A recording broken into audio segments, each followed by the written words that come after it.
स्वस्ति न इंद्रो वृद्धश्रवाः स्वस्ति न पूषा विश्ववेदाः स्वस्ति नस्तार्क्ष्यो अरिष्टनेमिः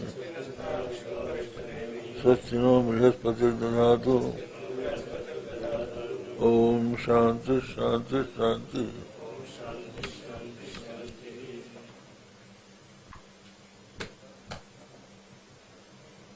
हाँ जी, कहाँ पर है?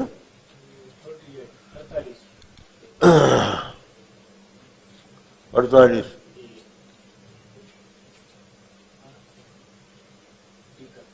ठीक है, ननु ननु हो गया ना।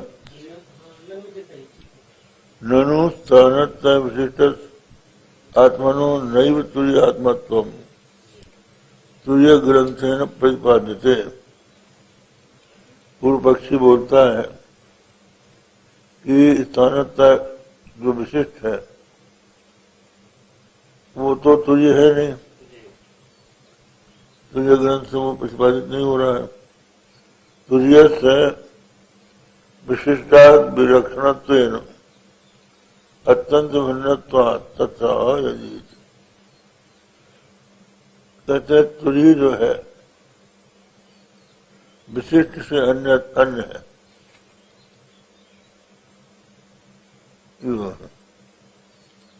तो यदि ही व्यवस्थात्म विलक्षणम तुर्यम अन्य तत्प्रति द्वारा भावात् छात्रोपदेशानर्थक्यम शून्यता पत्तिर्वा।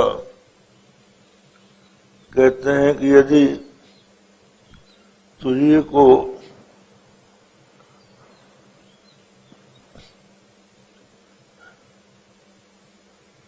अवस्थात्म विलक्षणम तीनों अवस्था वाले जो विश्व तेजस प्राज्ञ हैं उनसे विलक्षण मानेंगे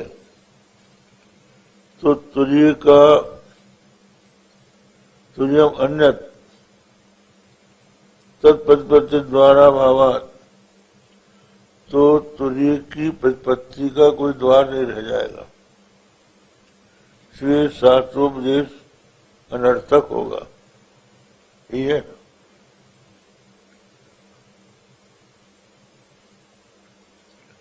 तुर्यस्य विशिष्टात् विलक्षणत्वेन अत्यंत भिन्नत्वात् तथा यदि आप तुर्य को जो अवस्था से विशिष्ट है विश्व तेजस प्राग उनसे अत्यंत भिन्न मानेंगे तो तुर्य के बोध का कोई द्वार नहीं रहेगा। तो उसके उत्तर में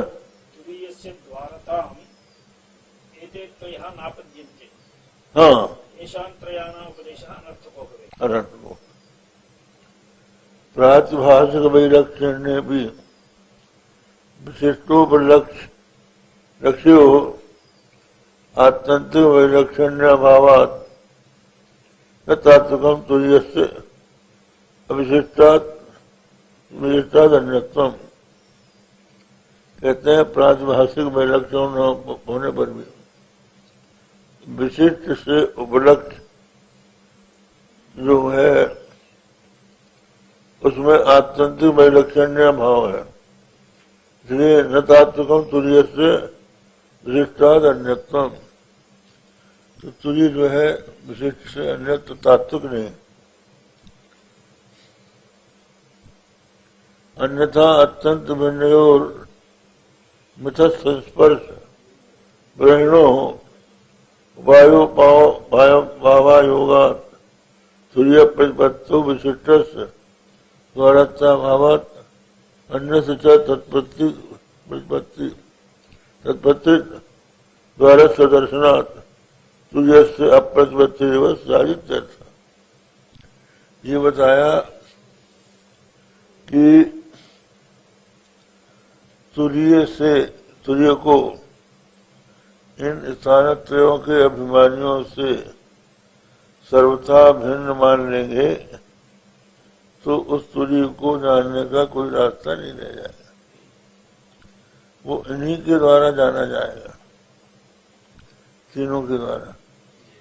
तो फिर इनसे अभेद है तो भी तुरीय नहीं बनेगा, और भेद है तो उसकी प्रतिपत्ति का कोई द्वार नहीं रह जाएगा। पहुंचेंगे कैसे? पहुंचेंगे कैसे? तो यहाँ पर कहते हैं कि ये जो तुरीय है ये प्रातिभाषिक है, कल्पित है।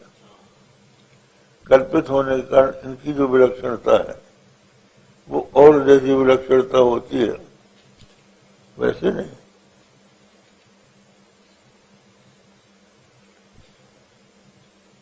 साक्षात तत्प्रति साहित्य न, अगर ये कहा जाए कि भाई ये प्रतिपत्ति के द्वार नहीं है, शास्त्र से उसकी प्रतिपत्ति हो जाएगी, तो बोले शास्त्र इति।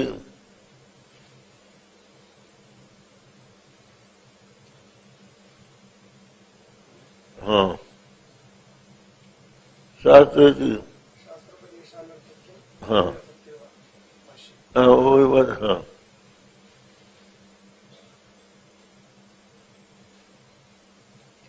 शास्त्रों विशेषान्यक्यम सुनीता 72।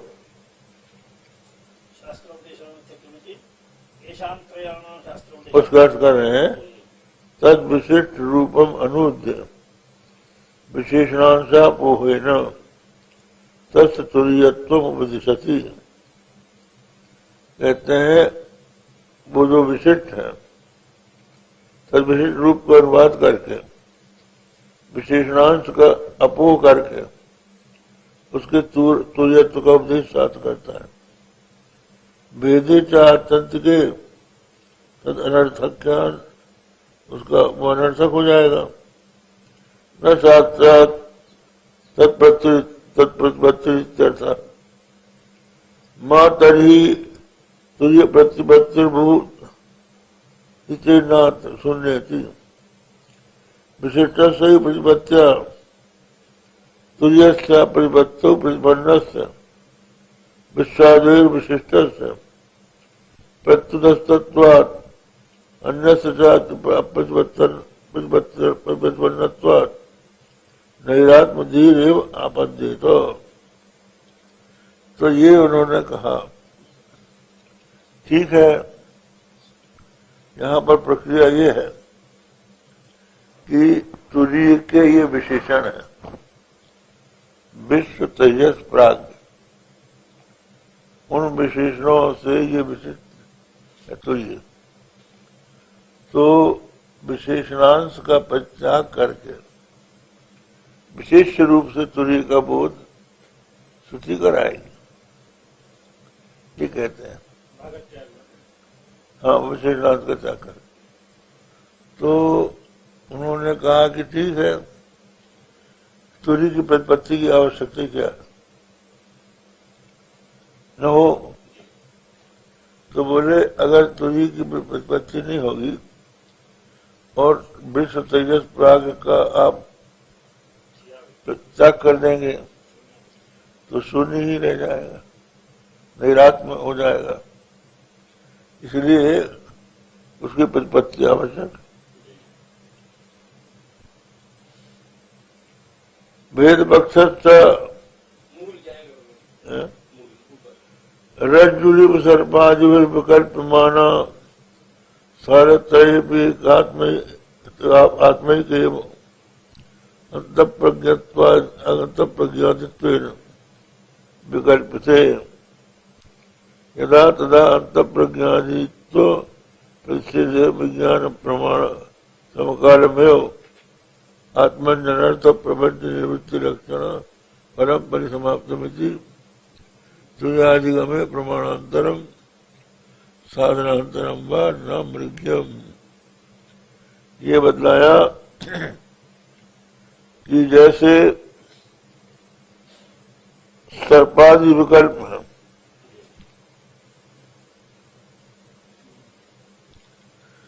सर्पादि विकल्प का निषेध हो जाने पर रज्जु का बोध हो जाता है, उसी प्रकार तीनों स्थानों में एक ही है वस्तु अंतःप्रज्ञाति विकल्पते, जो तुरी है उसमें अंतःप्रज्ञत्व, बहिःप्रज्ञत्व, प्रज्ञान घनत्व ये उसी तुरी में कल्पित है। जैसे रज्जु में सर्प कल्पित होता है, तो ऐसी स्थिति में अधिष्ठान वही है, तुरी। तो विकल्प का त्याग कर देने से, जैसे विकल्प का त्याग करेंगे तो तुरी की प्रतिपत्ति हो जाएगी, तुरी का साक्षात्कार हो जाएगा। तो उससे क्या होगा कि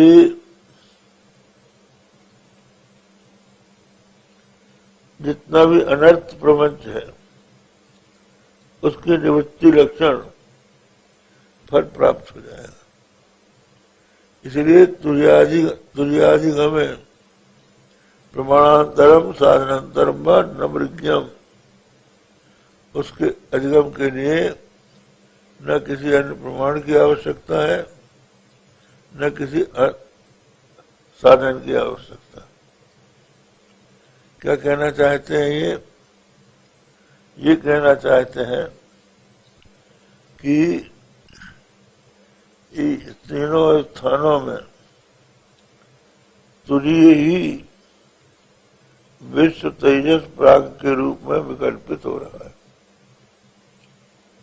जैसे रज्जु में सर्प विकल्पित होता है, वह तुरीय ही जागृत में विश्व रूप में विकल्पित होता है, स्वप्न में वही प्रज्ञ के रूप में, और स्वप्न में अंतःप्रज्ञ के रूप में विकल्पित होता है, सुषुप्ति में प्राज्ञ के रूप में विकल्पित होता है। तो इन विकल्पों का त्याग कर दिया जाए तो तीनों में एक रस जो तुरी है उसकी उपलब्धि हो गई। उसकी उपलब्धि हो जाने के बाद हमें जो अनर्थ है उसकी निवृत्ति हो गई। अनर्थ यही था, तो जागृत में हमको प्रपंच दिखाई पड़ता था, ये नहीं रहा, स्वप्न का न रहा, और सुषुप्ति अवस्था में अज्ञान न रहा। तो ऐसी स्थिति में केवल बोध से ही, ज्ञान से ही हमारे फल की सिद्धि हो जाती है, अनर्थ की निवृत्ति। इसके लिए कोई और प्रमाण खोजने की आवश्यकता नहीं, न तो प्रमाण की जरूरत है और न ही किसी साधन की जरूरत है कि जब हम कोई साधन करेंगे तब उसका बोध होगा। वो अपने आप हो जाएगा इसी से। ये हो गया। अब यहां पर हो गया, साथ साथ यही चल रहा था ना, साथ साथ पद आदि चिन्ह भेद पक्ष, भेद पक्ष चेत यथोक्त दोष वसान न संभवती तरी माभूत। कहते हैं भेद पक्ष को लिया जाए तो इन दोषों के कारण वो नहीं होगा, तरी माभूत। अभेद पक्षों भी कथम निर्वहित चेत तत् किम परम परियोनियोज्यते किम प्रमाणांतरम अथवा साधनांतरम इस विकट माध्यम दूषित। अगर भेद का पक्ष लेंगे तो जो दोष बताए गए उनके कारण प्रतिपत्ति नहीं होगी।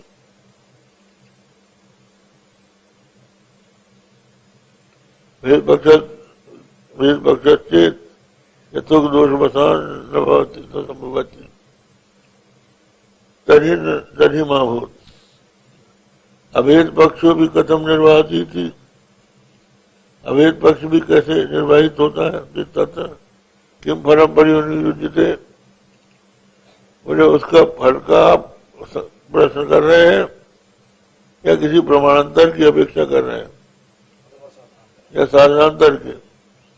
तो बोले कि यहाँ पर रज्जुरेव सर्पाय विकल्प माना सानत्रयी भी अंत प्रज्ञानित विकल्पित यथा रज्जु अधिष्ठानभूत सर्वधारादि भी विकल्पते तथा एक एव आत्मा स्थानत्रय भी यदा अंत प्रज्ञत्वादिना विकल्प मानो बहुधा भासते तदा तदनुवादेन अंत प्रज्ञत्वादि प्रतिषेध जनितम यत् प्रमाण रूप विज्ञानम तदुत्पत्ति समकार्यमेव आत्मनि अनर्थ निवृत्ति रूपम फलम सिद्धम सिद्ध फल परियोजोगो अवकाशवान।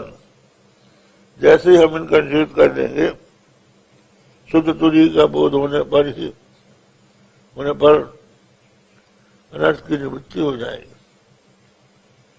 शब्दस्थ संश्लिष्ट परोक्ष ज्ञानो हेतु असंष्टा परोक्ष ज्ञान हेतुत्व योगात् तुरीय ज्ञाने प्रमाणांतरम इष्टव्यम इति पक्षम प्रत्याह। तो एक पक्ष ये आया कि शब्द संश्लिष्ट परोक्ष ज्ञान हेतु संश्लिष्ट और परोक्ष ज्ञान का हेतु शब्द होता है। असंश्लिष्ट आदि संश्लिष्ट अपरोक्ष ज्ञान हेतुत्व योगात बता रहे हैं। असंश्लिष्ट अपरोक्ष ज्ञान हेतुत्वात् तुरीय ज्ञान प्रमाणांतरम इष्टव्यम कहते हैं। शब्द जो है उससे परोक्ष ज्ञान ही होता है। परोक्ष ज्ञान अपरोक्ष ज्ञान शब्द से नहीं होता। हाँ, संश्लिष्ट ज्ञान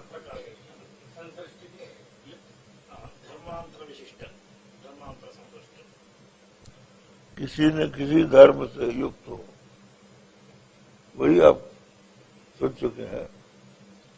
जाति, क्रिया, गुण, संबंध, संज्ञा, इन धर्मों से संश्लिष्ट वस्तु का ही शब्द से बोध होता है। तो अपरोक्ष हो गए ना ये तो सब हैं? आप तो कह रहे हैं कि शब्द से परोक्ष ज्ञान होता है। ये तो परोक्ष ही हुआ। माने जाति वाला जो है उसका ज्ञान होगा, लेकिन जो इनसे रहित है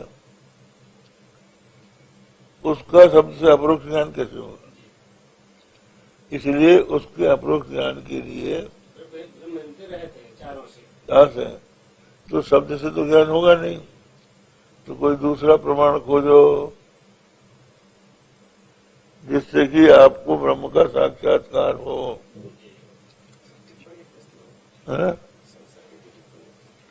है?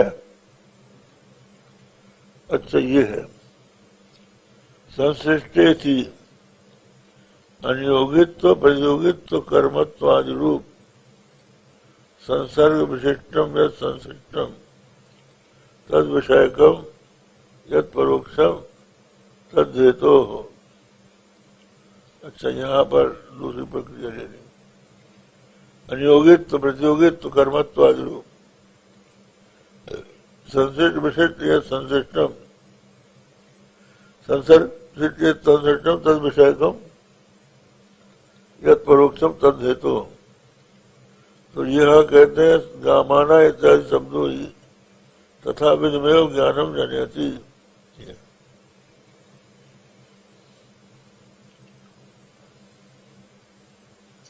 अनियोगित्व प्रतियोगित्व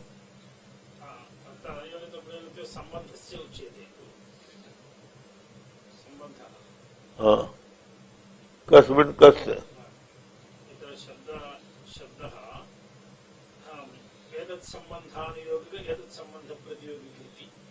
सम्बन्धमादाय वदति। संबंधित वैशिष्टि और कर्मत्व तत्र कर्मत्वमपि घटम् इत्यत्र कर्मत्वेपि अत्र अनुयोगी प्रतियोगी अवधा कर्मत्वे कर्मत्वमेव एको धर्मः। अत्र अनुयोगी प्रतियोगित्वधर्मः सम्बन्धादिषु कर्मत्वरूपो धर्मः अन्यत्र एवञ्च कथञ्चित् कोऽपि धर्मः भवेत् तदानीं शब्दप्रवृत्तिः।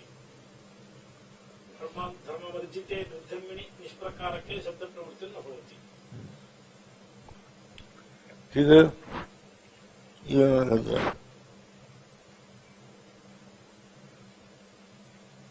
तो दूसरे प्रमाण की आवश्यकता है, ऐसी आकांक्षा हुई। तो ये बोले शब्दार्थ संश्लिष्ट परोक्ष ज्ञान ही तो असंश्लिष्ट अपरोक्ष ज्ञान हेतुत्व योगात् तुरीय ज्ञाने प्रमाणांतरम एष्टव्यम इसी पक्षम प्रत्याह तुरीयेति तुरीयेति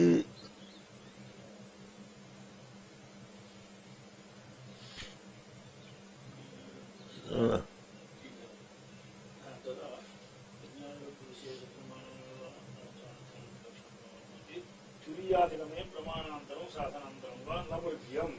ये तो ये शब्द तुरीयादिगमे प्रमाणान्तरं साधनान्तरं वा नवव्यम्। तो यहाँ कहते हैं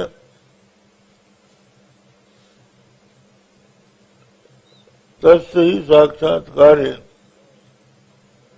न शब्दातिरिक्तम प्रमाणम अन्वेष्यम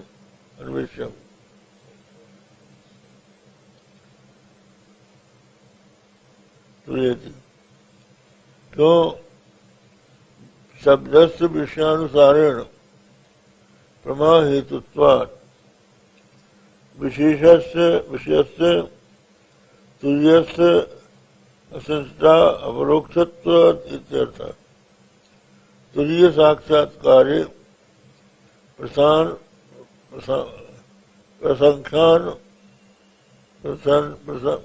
प्रसंख्यानाख्यम साधनान्तरमिति पक्षम प्रतिक्षिपति साधनान्ते प्रसंज्ञानस्य अप्रमाणत्वात् प्रमाणु साक्षात्कारं प्रति इतना इति भावा। यहाँ यह बताया कि शब्द जो है, आप जो कहते हैं कि शब्द सब प्रकारक का ही बोध कराता है, संश्लिष्ट का ही बोध कराता है, और आत्मा जो असंश्लिष्ट है तो शब्द से उसका बोध नहीं होगा। इसलिए आत्मा के ज्ञान के लिए कोई दूसरा प्रमाण खोजिए, शब्द से काम नहीं चलेगा। तो इसके उत्तर में कहा शब्द से ही प्रमाण चल जाएगा, काम चल जाएगा। क्योंकि जैसी वस्तु होती है शब्द उसका उसी प्रकार बोध कराता है। यदि परोक्ष वस्तु होगी तो शब्द से परोक्ष ज्ञान होगा, यदि वस्तु अपरोक्ष होगी तो शब्द से अपरोक्ष ज्ञान होगा। तो उसके उदाहरण में है जैसे 10 पुरुष जा रहे हैं तो उनको ये भ्रम हो गया कि 10 रह गए, कहीं छूट गया। तो किसी ने कहा 10 गिन दिया। वह दृष्टांत है कि 10 पुरुष कहीं जा रहे थे, किसी ने कह दिया था कि तुम लोग 10 हो, माइक पास कर दो, तुम लोग 10 हो, कहीं छूट ना जाए कोई। तो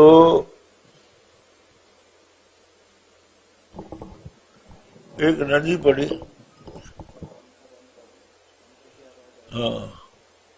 नदी रास्ते में पड़ी,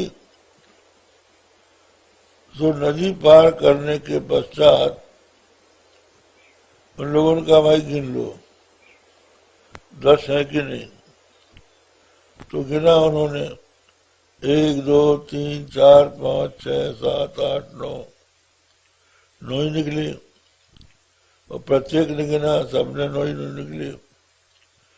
तो वो लोग विलाप करने लगे कि 10वां नास्ती, 10वां नास्ती, 10वां न भाति, चाहे नदी में मर गया हो। तो वो विलाप कर रहे थे। इतने में कोई महात्मा आए, उन महात्मा ने पूछा कि क्यों रो रहे हो। वो बोले हमारे में हम लोग 10 थे, तो 10वां नास्ती और 10वां न भाति, न वो है न उसका भान हो रहा है। तो महात्मा ने कहा 10वां अस्ति, 10म है। तो उनके इस वचन से उनका असत्वापादक आवरण दूर हो गया। अब उसके बाद भाति न भाति, उसका पता नहीं लगा, परोक्ष उसका ज्ञान नहीं हो रहा है। बोले हम ज्ञान कराए देते, तो तुम हमारे आसपास खड़े हो जाओ। चारों तरफ उनको खड़ा करके बीच में खड़ा हो गया और गिनना शुरू किया 1 2 3 4 5 6 7 8 9 और 10वां तुम, 10वां तू, अपने को छोड़ के गिनते थे।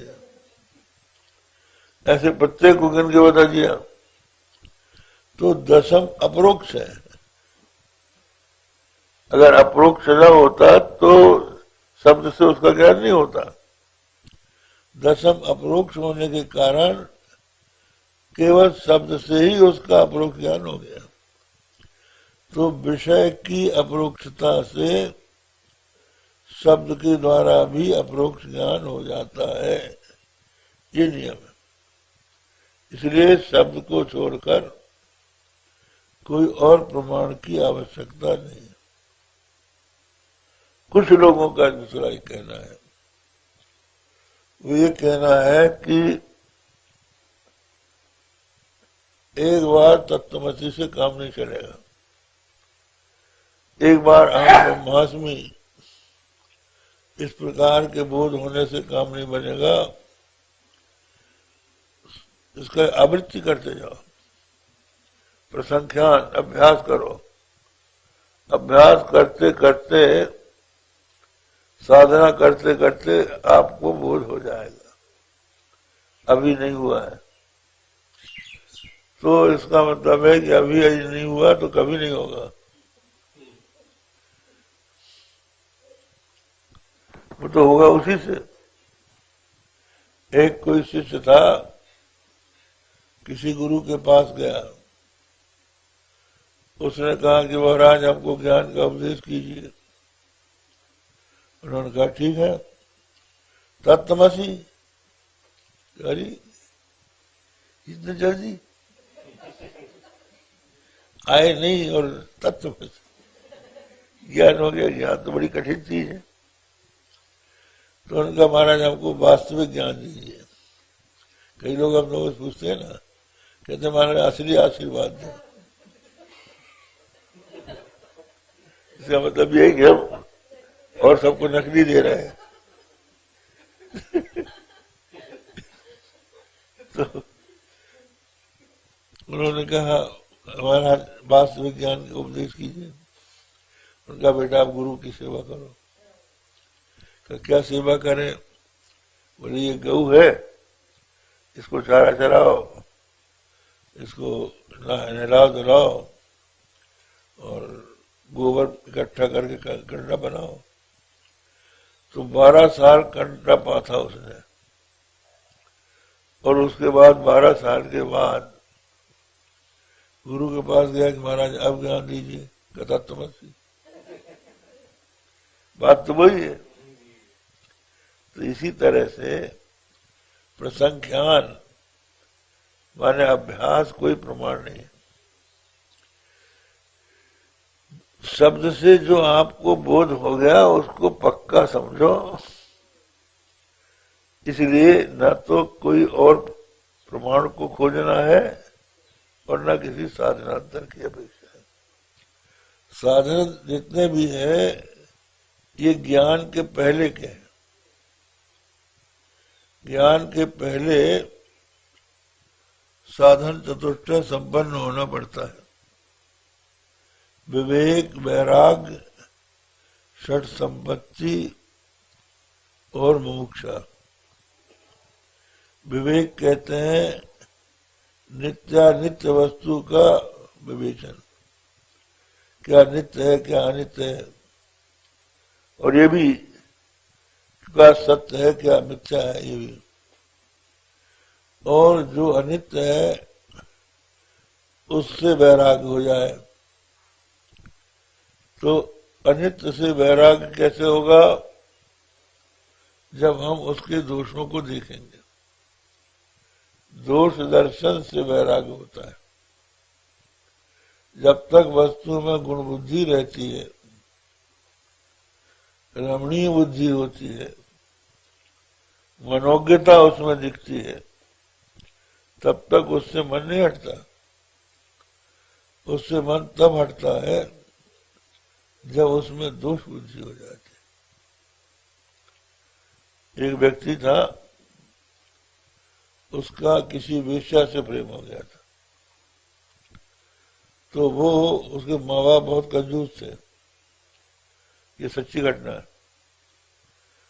तो वो उनका जो कमाया हुआ धन था वो उनसे हट करके ले लेता था। भोजन नहीं करता था कि हमको इतना रुपये चाहिए, और उसके मोह के कारण देते थे। तो उसको माँ बाप ने समझाया, उसने कोई गुरु बनाया, गुरु ने समझाया, वेश्या के यहाँ जाना नहीं छोड़ा। तो वो हम लोगों के पास भी आता था। तो हमने एक बार पूछा उससे बहुत दिनों के बाद कि क्या तुम्हारा उससे संबंध टूटा कि नहीं टूटा? उसने कहा महाराज बिल्कुल टूट गया। कैसे टूटा? बोले हम समझते थे कि वो वेश्या हमसे बहुत प्रेम करती है और किसी से प्रेम नहीं करती। तो हमारे मित्रों ने उसका दूसरे के प्रति प्रेम पत्र जो उसने लिखा था वो दिखा दी। तो वो देखते ही हमारा मन हट गया। ये दोष का दर्शन। जब किसी वस्तु में दोष दिख जाता है तो अच्छी से अच्छी वस्तु का मनुष्य त्याग कर देता है। तो ये जो संसार के विषय हैं, इनके प्रति दोष दृष्टि अनित्य तो है ही है, मिथ्या है, इनसे हट जाए। ब्रह्म लोक लो भोग जो, चाहे सबन को त्याग, वेद अर्थ ज्ञाता मुनि, कहतता ही वैराग। यहां से लेके ब्रह्मलोक तक के भोगों का जो त्याग करना चाहे वो वैराग। एक व्यक्ति हमारे यहाँ वेदांत पढ़ने आया, कि हमको विचार सागर पढ़ाइए। तो विचार सागर हमने उसको पढ़ाया और यही दोहा पढ़ाया, उसी का दोहा है। ब्रह्मलोक लो भोग जो, चाहे सबन को त्याग, वेद अर्थ ज्ञाता मुनि, कहतता ही वैराग। उसके बाद वो पढ़ने नहीं आया। तो वो मिला हमसे, हम क्या क्यों रे, तू तो वेदांत पढ़ना चाहता था, क्यों नहीं आया?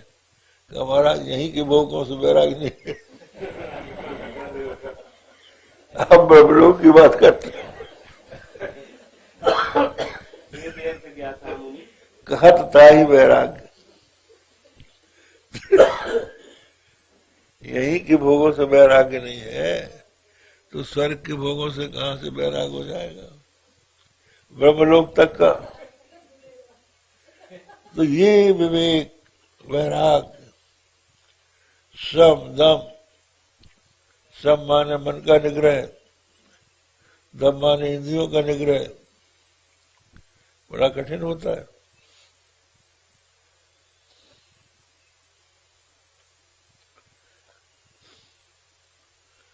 और फिर श्रद्धा नहीं होती जल्दी से। और फिर समाधान, चित्त की एकाग्रता, उपरति, विषयों की सानिध्य होने पर भी उनके भोगने की इच्छा न रहे, ये उपरामता कहलाती। जैसे आप देखते हैं कि जो एकादशी का व्रत करते हैं उनके कमरे में बड़ी मिठाई रखी रहे लेकिन वो नहीं छुएंगे, उस समय मन उपराम हो जाता है। ऐसा उपराम मन में आ जाए ये साथ। और फिर मोक्षा, संसार के बंधन से छूटने की इच्छा, जन्म मरण से मुक्त होने की इच्छा, इनके लिए साधन की जरूरत है। अब ये साधन हो गए और इन साधनों से युक्त होकर श्रोत्रिय ब्रह्मनिष्ठ सदगुरु की शरण में गया। अब वो गुरु जो है कैसा हो? ब्रह्मनिष्ठ हो, ब्रह्म को जानने वाला गुरु। लेकिन अगर वो श्रोत्रिय नहीं है तो आपके संशय का निवारण नहीं कर पाएगा, क्योंकि ब्रह्म के संबंध में केवल वेद ही प्रमाण है। श्रुति को छोड़ के और कोई प्रमाण नहीं है। तो वो श्रुति का यदि ज्ञाता नहीं है तो आपके मन में ये संशय हो जाए कि वेद भेद का प्रतिपादन करते हैं कि अभेद का, जीव ब्रह्म की एकता का प्रतिपादन करते हैं या जीव ब्रह्म को अनेक बताते हैं, ये आपके मन में अगर संशय हो जाए तो जो उपनिषदों के द्वारा, ब्रह्मसूत्र के द्वारा, गीता के भाष्य के द्वारा आपको समझा सके कि नहीं, वेद का परम तात्पर्य एकता में है, तो आपका संशय मिट जाएगा। अब अगर वो ब्रह्मनिष्ठ नहीं है तो उस अदालत में वो केवल वाक्य ज्ञान हो जाएगा। निशिगृह मध्य दीप की बातन तम निवृत्त नहीं होई, वाक्य ज्ञान अत्यंत निपुण भाव पार न पावे कोई।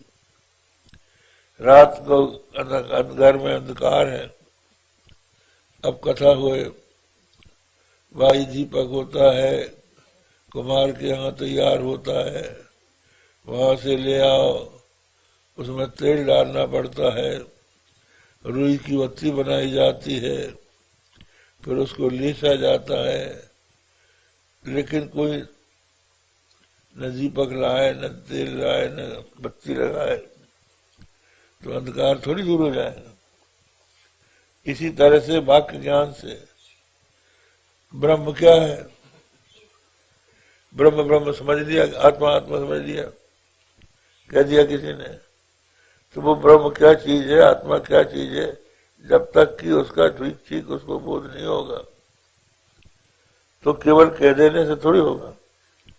तो जो वहां तक जिसने अनुभव कर लिया वो अनुभव तक पहुंचा सकता है। जो जिस रास्ते में गए ही नहीं वो क्या पहुंचाएगा। तो एक दृष्टांत है, एक चलता फिरता आदमी था और नई रेल निकली थी, पहले रेलगाड़ी नहीं थी, रेल नई नई निकली थी, तो वो घूमने चला गया था कहीं, तो रेल उसने भी नहीं देखी थी। तो लौट के आया तो गांव के लोगों ने पूछा कि भाई हमने सुना है कि रेल निकली है, कैसी होती है? बोले हाँ, हम तो रेल में चढ़ के आए हैं, देख के आए हैं। कैसी होती है? कहा कि वो काली काली होती है। कितने बैल लगते हैं? मेरे बैल आने की जरूरत नहीं, वहां तो इंजन से चलती है। अच्छा, तो कहा फिर उसके लिए सड़क का, उसकी सड़क अलग होती, 5 से चलती है। कहा कि कितने लोग उसमें बैठते हैं? कई डब्बे होते हैं, अलग अलग डब्बे में अलग अलग लोग बैठते हैं। क्या चाहे जो बैठ सकता है? नहीं, टिकट लेना पड़ता है। टिकट लेकर ही बैठ सकते हैं, नहीं तो नहीं बैठने देते। सब बताता गया वो। बोले गरीब अमीर एक साथ बैठते हैं? क्या नहीं, उसमें 3 क्लास है। पहले जमाने में रेल में 3 क्लास होती थी, first class, second class, third class.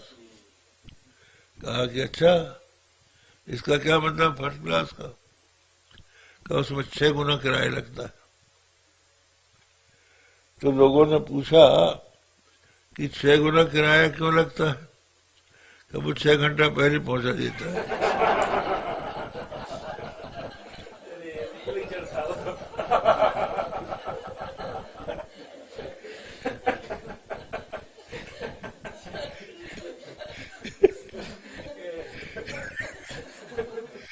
तो ये मतलब है, जो अज्ञानी गुरु होगा वो नहीं लेने वाला, बताते बताते कहीं फंस जाएगा। अज्ञानी ऐसा उपदेश करेगा, ऐसा करेगा क्योंकि सुना सुनाया है। उसने भी नहीं देखी थी।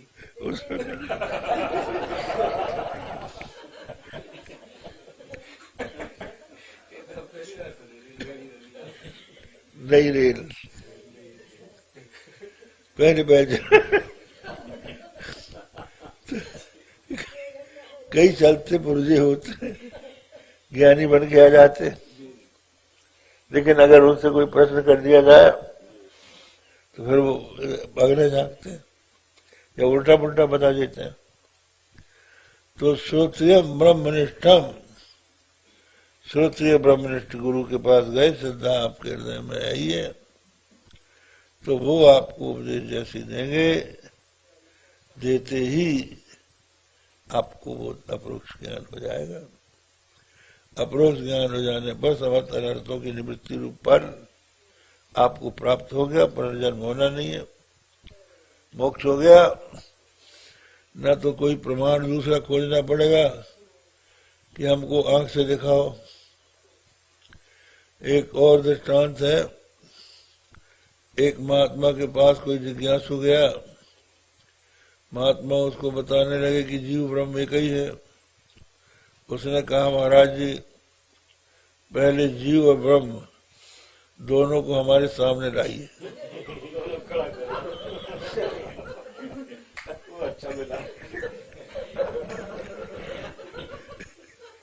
तो हम देख के बताएंगे एक है, पहले दोनों का अनुभव कर। तो कहें भाई अनुभव करने की चीज है, देखने की नहीं है। बोले नहीं, हमको मैंने देखे, कैसे मान ले? तो एक थप्पड़ लगाया गुरु ने। जो थप्पड़ लगाया तो उसको बड़ा गुस्सा आया, थानेदार के थाने चला गया। थाने जाके रिपोर्ट कर दी कि हमको महाराज के यहाँ गए थे तो इन्होंने उपदेश नहीं दिया, हमको थप्पड़ मार दिया। तो थानेदार आ गया उसके पास कि महात्मा जी आपने इसको मारा। तो महात्मा जी ने कहा इससे पूछो कि इसका नुकसान क्या हुआ। बोले हमको थप्पड़ मारा, उससे क्या हुआ? बोले हमको दर्द हो गया। कि दर्द दिखाओ।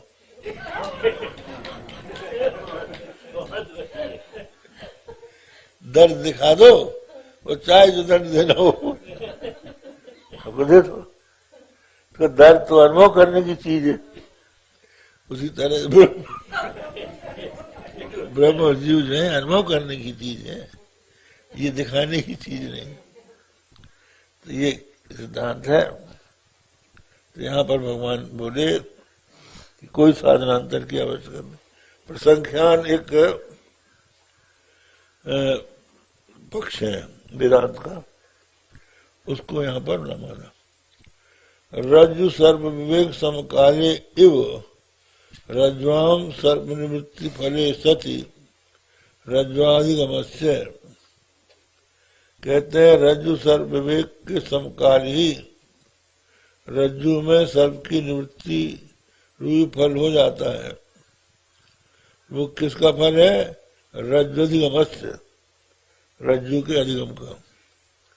ईशा पुनः तमोपनय व्यतिरेकेण घटाधिगमे प्रमाणम व्याप्रियते तेषां छेद्यावय संबंध वियोग व्यतिरेकेण अन्यतरावयवेपि छिदिर व्याप्रियते इत्युक्तम स्यात्। कहते हैं कि जो कहते हैं कि तमोपनयन अज्ञान की निवृत्ति से अतिरिक्त और कोई साधन है आत्मा के ज्ञान का, तो बोले कि जैसे घटाधिगम है प्रमाणम व्याप्रियते,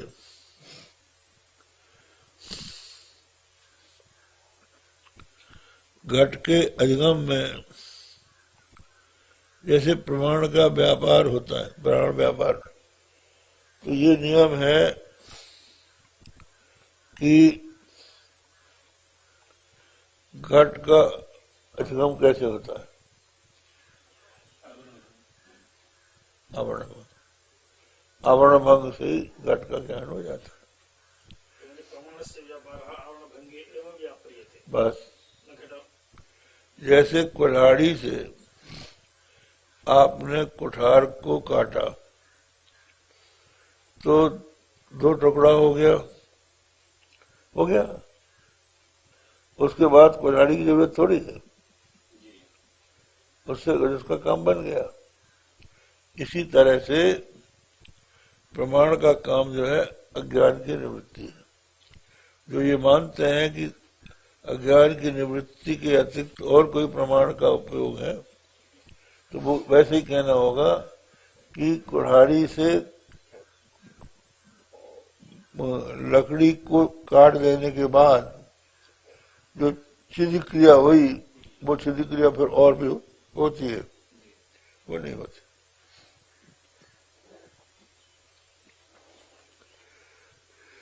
इधर पुनर्घट तमसोर विवेक करणे प्रवृत्तम प्रमाणम अनुपादित तमो निवृत्ति फलावसानम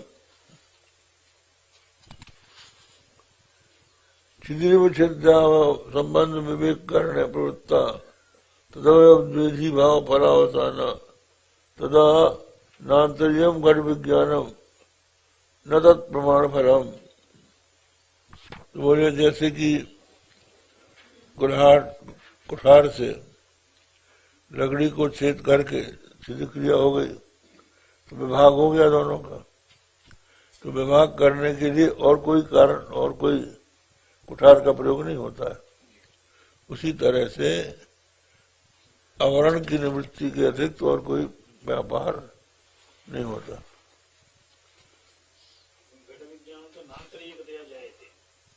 हाँ बस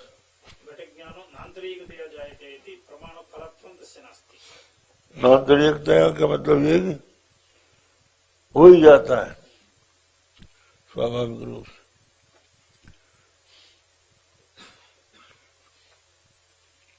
अब ठीक है यहाँ